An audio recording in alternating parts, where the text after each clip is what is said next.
की तवज्जो इस तरफ चाहता हूं आपके माध्यम से कि मैं वाहिद आदमी हूं इस सदन में जिसमें वन मैन कमेटी आपके द्वारा बनाई गई सरकार के, और मैं उसमें पेश हुआ 123 प्रॉपर्टी में। जस्टिस आर्यन ने जो रिपोर्ट पेश की आज तक वक्फ बोर्ड को नहीं बताया गया, चूंकि वो आपकी मंशा के खिलाफ थी और गवर्नमेंट की मंशा के मुताबिक नहीं थी।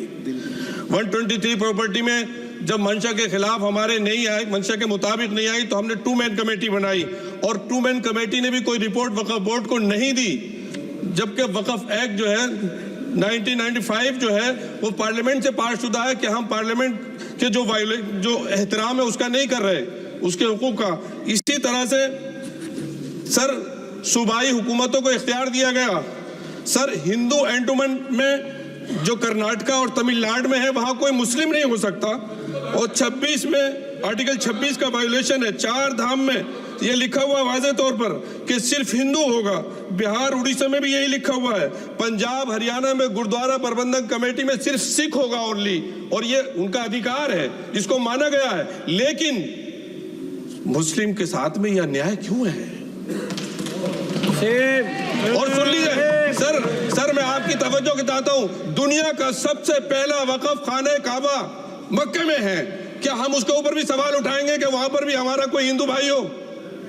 हम अपने वकार को, अपनी इज्जत को, अपने मुल्क की, अपने शान को, अपने संविधान को खुद अपने पैरों तले रौंद रहे हैं। और वक्फ एक मुसलमानों का मजहबी अमल है, एक मजहबी फरीजा है। इससे उनको महरूम कॉन्स्टिट्यूशन के जरिए से भी कोई ताकत नहीं कर सकती।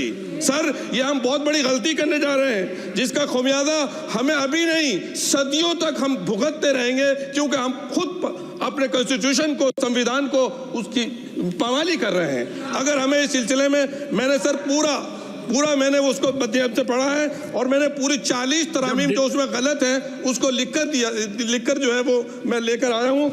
सर इसके जरिए से सरकारी अमले को बाज़ाब्ता तौर पर यह हक आखिर तो कलेक्टर को दिया जा रहा है, सर्वे कमिश्नर के इख्तियारात खत्म किए जा रहे हैं। आखिर सर्वे कमिश्नर भी तो गवर्नमेंट ऑफ इंडिया का होता है।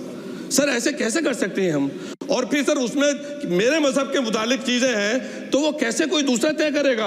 क्या कुरान में क्या लिखा है, फिक़ा में क्या लिखा है, इस्लाम में क्या लिखा है, ये आप तय करेंगे या मैं तय करूंगा? सर इससे हम मजहब में दखल अंदाजी कर रहे हैं, इंटरफेरेंस ऑफ द रिलीजन कर रहे हैं।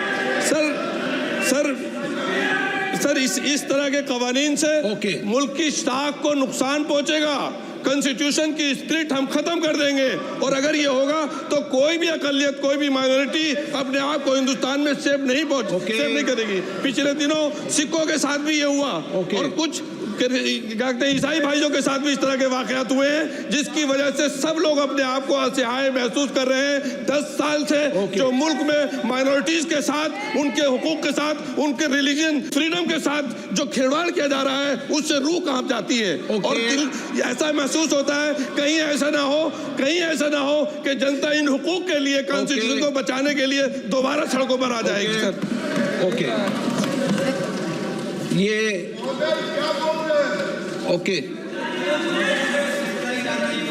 रूल 72 के तहत ये विषय है, इसलिए मेरा आपसे आग्रह समर्थकों के लिए बिल लेके आए।